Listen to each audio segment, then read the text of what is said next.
事情是这样的，婆婆的卧室还差一个衣柜，衣服都堆在一起没地方放，家里反潮，衣服都发霉了。我打算用方管给婆婆做一个网红金属衣柜，先找几根4×4的方管，切出来2根3.4米和5根0.6米长的方管，用来制作衣柜的侧边支架。会魔法吧，让我无法自拔，不懂得选。把切好的方管在地上摆出衣柜侧边的形状，就可以进行焊接了。爱是绚烂的烟火，遗憾是一线昙花，月儿飘飘，花儿也摇啊摇。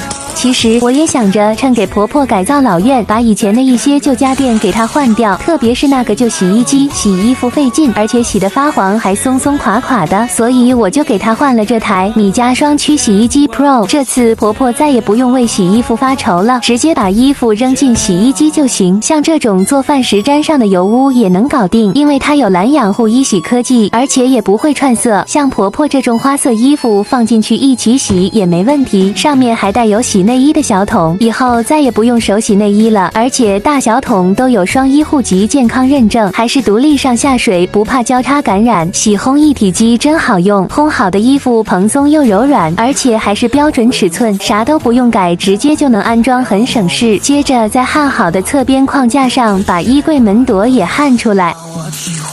酷酷再切一堆正儿八经的方管，用同样的方式先把它们在地上摆出造型，接着再酷酷一顿焊，衣柜的主体框架就差不多了。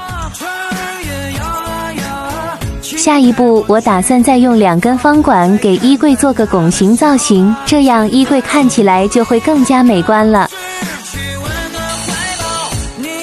方管切好后，用模板在地上画出想要的圆弧形状，这样就能准确地把刚切好的方管弯出想要的弧度了。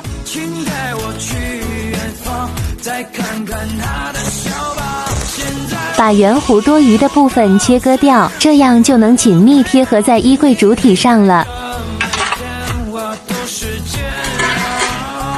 接下来开始用这些2×4的方管来做金属衣帽架，又是一顿熟练的切割操作，手起刀落，干脆利落。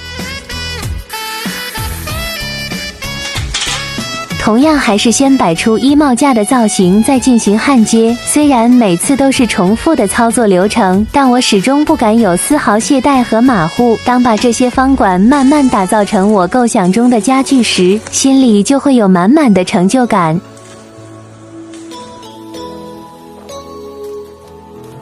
衣帽架也焊好了，接下来给衣柜框架钻几个安装孔，就可以搬到屋里进行组装了。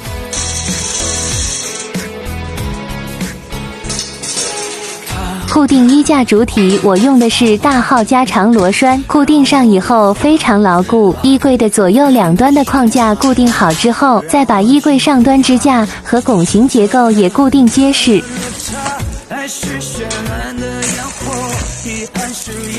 最后把衣帽架也固定到合适的位置就可以了。衣帽架固定好之后，下面按照主框架的尺寸，用欧松板把外墙面的料切出来。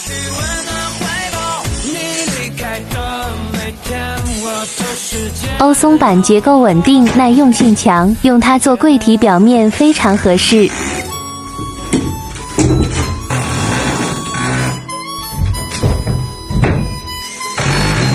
给衣帽架和衣柜内部喷上白色的漆，这样看起来就会更整洁美观了。在欧松板上刮腻子之前，一定要先刷一层强固，这样刮上腻子附着力比较强，和在石膏板上刮腻子是一样的。忙活了半天，终于把腻子刮完了。接下来把衣帽架的置物板放上，最后把衣柜的门帘挂上。我用方管给婆婆做的这个网红金属衣柜就大功告成了。下面带大家看一下效果吧。再看看她的